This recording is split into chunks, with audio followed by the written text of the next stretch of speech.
ठीक है स्टूडेंट, तो हम यानी कि क्वेश्चन नंबर 37 को जैसे कर रहे थे तो वो लाइट चलेगी, सारा जो सिस्टम ख़राब हो गया। तो उसकी वजह से मैंने फिर यानी कि तीसरा वीडियो बनाया कि which is the final electron acceptor in respiration के अंदर जब क्या होता है कि भाई ग्लाइकोलाइसिस हो जाती है, क्रेब्स साइकिल हो जाती है, इलेक्ट्रॉन ट्रांसपोर्ट चेन में सारी चीज़ें जब आ जाती हैं तो वो जो लास्ट वाले जो इलेक्ट्रॉन बच जाते हैं तो वो उनको जो एक्सेप्ट करने वाली होती है वो कौन सी होती है? ऑक्सीजन। यानी कि ऑक्सीजन जब वो यानी कि 2 इलेक्ट्रॉन लेकर जाती है, यानी कि बन जाती है मॉलिक्यूलर फॉर्म में, और प्लस में हाइड्रोजन जो होते हैं वो 2 प्रोटॉन ले लेते हैं, तो ज़ाहिर वो क्या बन जाता है?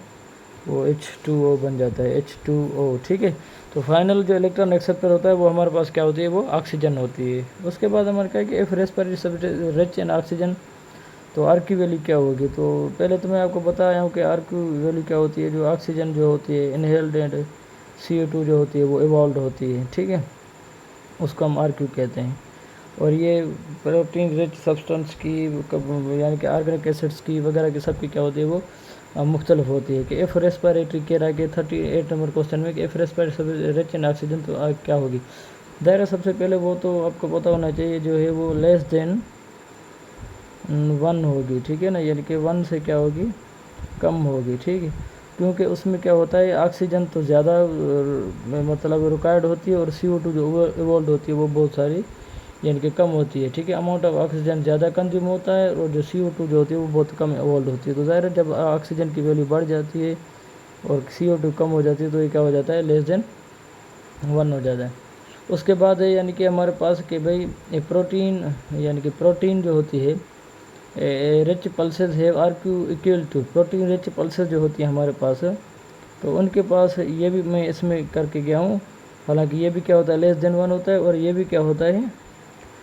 लेस देन 1 होता है, ठीक है ना, दोनों में यानी कि लेस देन 1 होता है। तो हम बात कर रहे थे प्रोटीन्स की, तो ये प्रोटीन रिच जो पल्सेस होती है उनका आर क्यू भी इक्वल टू द, या मिसाल तौर यानी कि इक्वल टू द होता है, या यानी कि ये क्या होता है?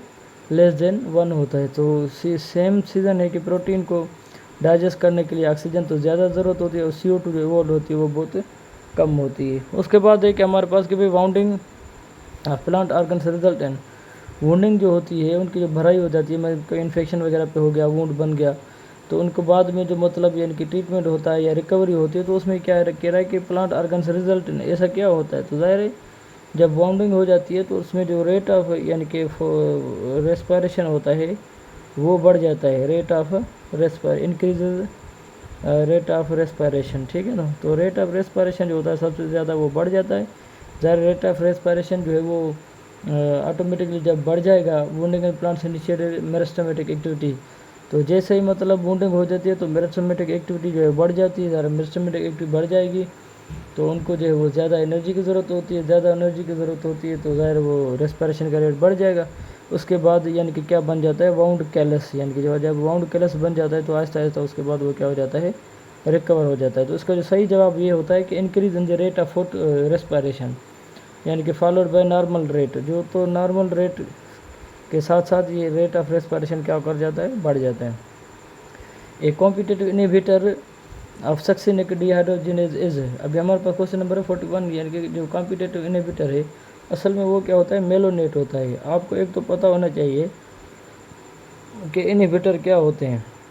अगर ये हमारे पास एंजाइम है, ये उसकी एक्टिव साइट है, एक्टिव साइट, कोई भी चीज़ अगर अब उससे आकर जब यानी कि बाइंड हो जाती है तो उसके फंक्शन को क्या कर देती है? रोक देती है, तो उसको हम क्या कहते हैं? इनहिबिटर। तो सक्सिनेट डिहाइड्रोजिनेज एंजाइम में भी ठीक इसी तरह से ही यानी कि मेलोनेट क्या करता है? वो आकर यहाँ पे बाइंड हो जाता है, इसकी एक्टिव साइट को कर देता है पुर, और ये किसी के साथ रिएक्शन में नहीं आता, ठीक है। तो ये कॉम्पिटेटिव इनहिबिटर होता है किसका? यानी कि सक्सिनिक डिहाइड्रोजिनेज का। उसके बाद aerobic respiratory pathway is approximately terminated, जो एरोबिक रेस्पिरेटरी पाथवे होता है हमारे पास उसको हम अप्रोक्सीमेटली क्या देते हैं कि ज़ाहिर है वो उसमें असल में क्या होता है? चीज़ें तोड़ती हैं, जिसको कहा जाता है कैटाबोलिक। अगर आपके पास ग्लूकोज है तो ज़ाहिर वो टूटेगा, ठीक है, फिर ग्लूकोज में से पाइरुविक एसिड जो बनते हैं फिर आगे वो टूटेंगे, फिर क्रेब्स साइकिल में आहिस्ता आहिस्ता वो सारे के सारे क्या हो जाते हैं? मेटाबोलाइज हो जाते हैं। तो इसको कहा जाता है कैटाबोलिक, क्योंकि यहाँ पे चीज़ों की क्या हो रही है? ब्रेक डाउन हो रही है। अगर कोई चीज़ बनती तो उसको हम क्या कहते हैं? एनाबोलिक, ठीक है। उसके बाद हमारे पास है TTP, भाई स्टैंड फॉर, इसका असल में जो सही जवाब है वो है थियामाइन पायरोफॉस्फेट, थियामाइन पायरोफॉस्फेट। अब आप यानी कि कहें कि भाई ये सवाल उन्होंने क्यों दिया हुआ है। थियामिन पायरोफॉस्फेट जो असल में होता है, ये जो होता है वो आपको पता होना चाहिए, यानी कि बायोलॉजिकली ये एक्टिव फॉर्म होती है किसकी, एक्टिव फॉर्म ऑफ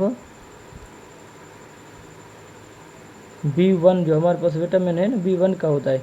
अब इसका काम क्या होता है, यानी कि विच इज़ यानी formed by the transfer of pyrophosphate group ATP to thiamine. जब यानी कि ATP का जो फास्फेट ग्रुप यानी कि ट्रांसफ़र होता है किसके पास, थियामाइन के पास, तो ये जाकर क्या करता है, जाकर बनता है, ठीक है। जब ये थियामाइन की तरफ चला जाता है तो ये क्या बनता है, थियामाइन पायरोफॉस्फेट, जिसको TPP यानी कि कहा जाता है, ठीक है।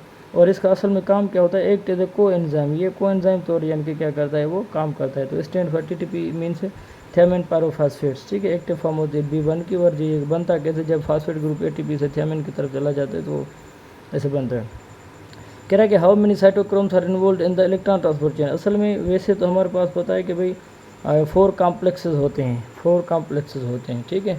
अब यहाँ पे जो काम आते हैं वो कौन से होते हैं, वो 2 कॉम्प्लेक्सेस होते हैं जो मिलजुल कर यानी कि क्या करते हैं, वो काम करते हैं, ठीक है। उसके बाद हमारे पास है leaf occurs when the content of, असल में क्या होता है, इसका सवाल है कि leaf fall occurs when the content of, भाई ऐसी कौन सी चीज़ हो जिसका कंटेंट जो है वो जो है कम हो जाएगा या बढ़ जाएगा। असल में होता क्या है,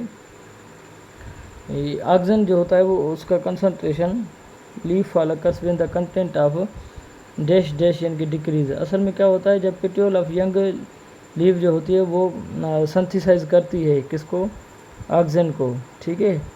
वो करती है सिंथेसाइज यानी कि पेट्योल ऑफ यंग लीफ, तो वो जो यंग लीफ की जो पेट्रोल है वो सिंथेसाइज करती है, तो ये गिरते नहीं हैं। जब जैसे जैसे ओल्डर होते जाएंगे तो वो ऑक्सीजन की प्रोडक्शन को कम कर देगा उनका पेट्रोल, तो ज़ाहिर जब इसकी कंसनट्रेशन कम हो जाएगी तो यानी कि ये करना शुरू कर जाएंगे, लीफ फॉल होना शुरू हो जाएगा, ठीक है। तो आज के लिए इतना काफ़ी, दुआ में याद रखें। सुबह हम नेक्स्ट टेस्ट के साथ आपके साथ हाज़िर होंगे। शुक्रिया।